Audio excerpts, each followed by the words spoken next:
kids! Welcome to Crayons. I'm Ate Jem, and today, ready na ba kayo to worship Jesus with Kuya Zach? To listen to the Word of God with Pastora Irene? To recite the memory verse with Ate Sab and Kuya Niam? And to do arts and crafts with Kuya Asher? So before we start, let's pray. Lord Jesus, we worship you. We praise your holy name, Lord. Lord, please open our hearts, open our minds as we worship you, as we do arts and crafts with you, and as we listen to your word today. Help us, Lord, to enjoy this time, Father. We worship you and love you, Lord God. In Jesus' mighty name we pray. Amen.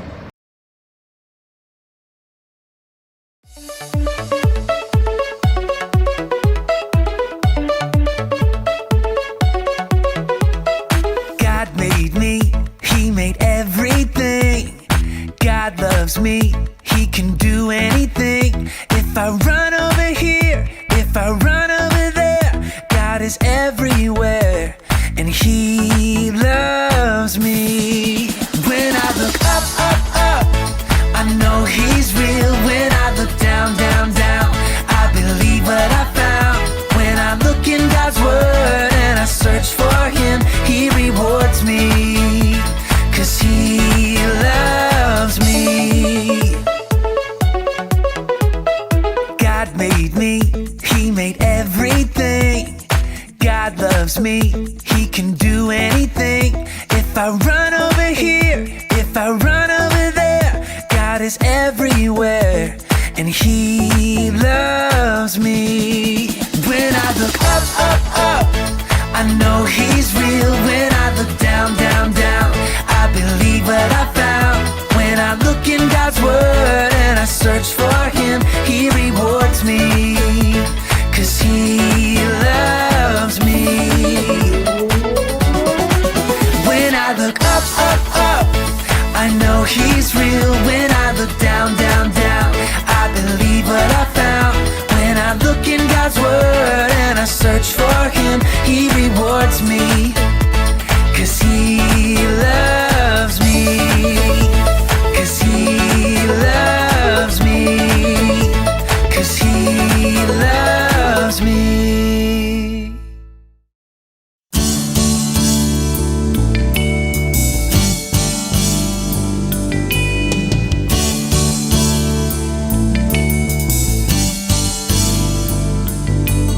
Jump, jump, jump into the light, light, light. Run,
morning, crayons! Good morning, children! Kamusta na kayo ulit? Ngayong week na to, meron pala kayong long weekend, vacation, no, sa school. So, meron kayong time na marami kayong pwedeng gawin, mamasyal, magbanding as a family, together. Okay, so, masaya, syempre, di ba, na gagawin natin yung mga bagay nito. Okay, so, dito naman si Pastor Irene, si Lola Irene, si Ninang Irene, si Tita Irene. Okay, muli magkukwento tungkol kay Jesus.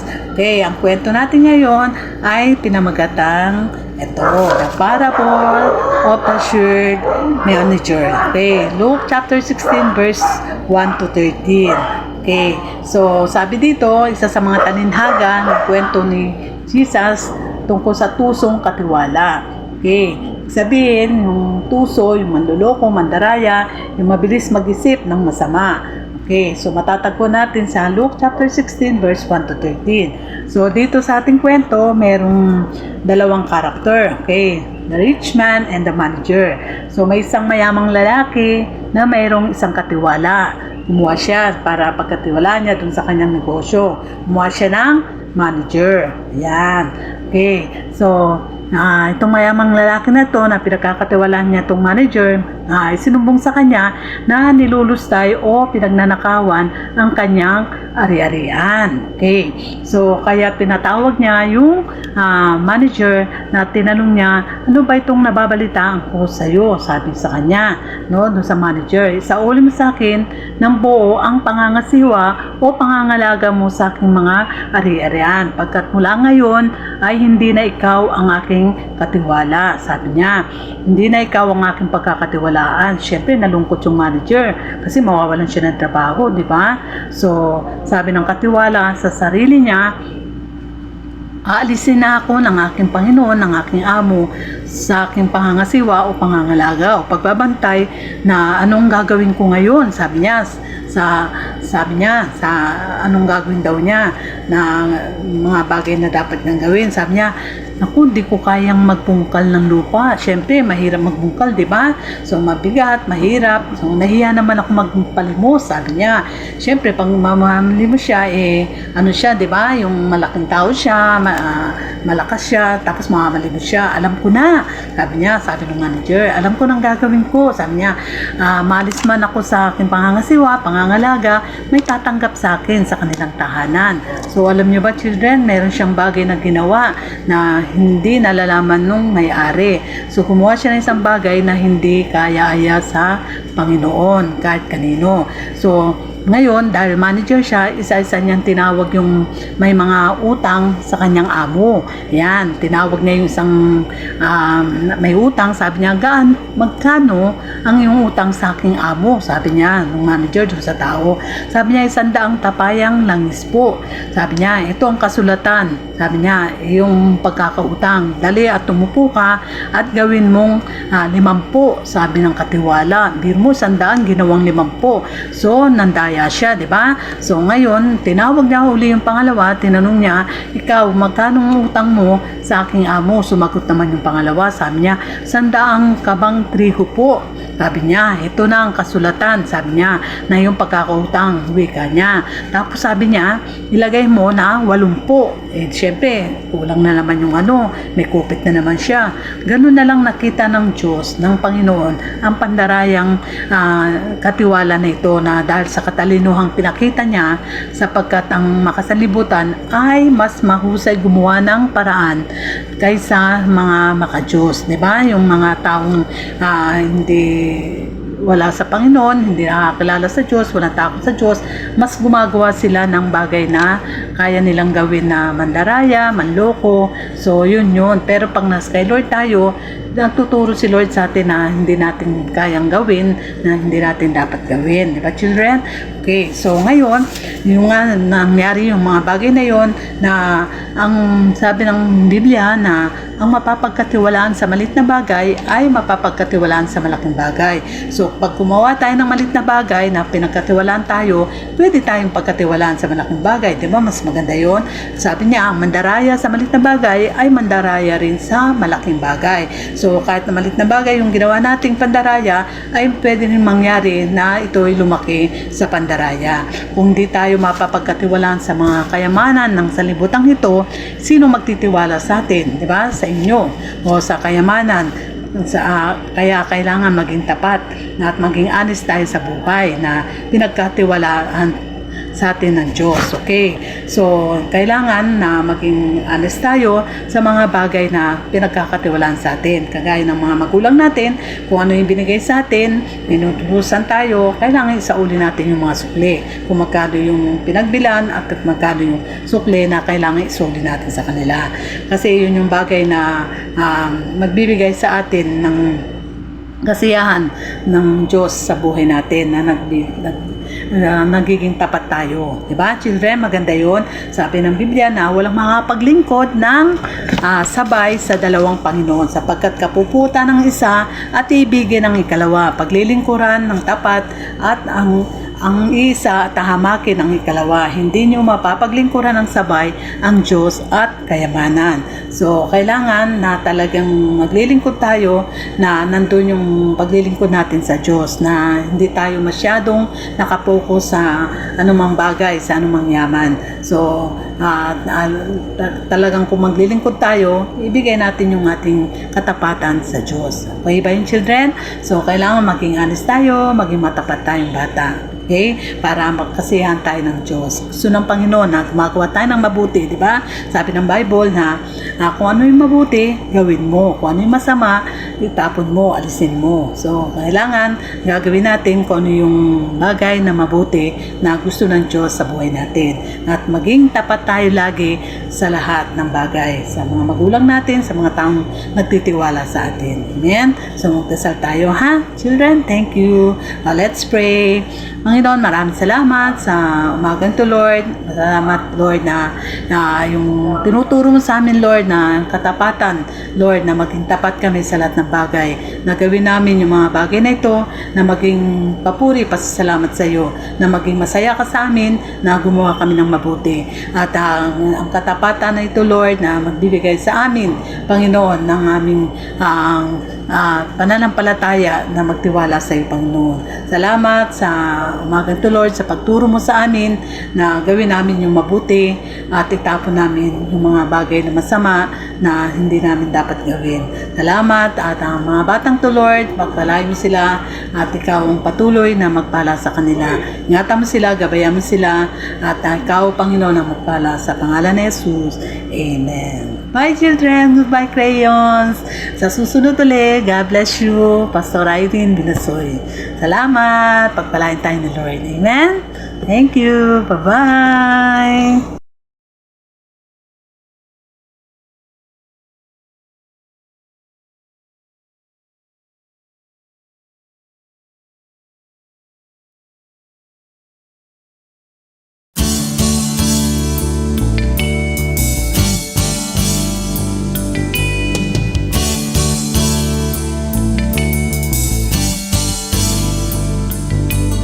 Jump, jump, jump into the light, light, light. Run, run.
So, nag-enjoy ba kayo, crayons?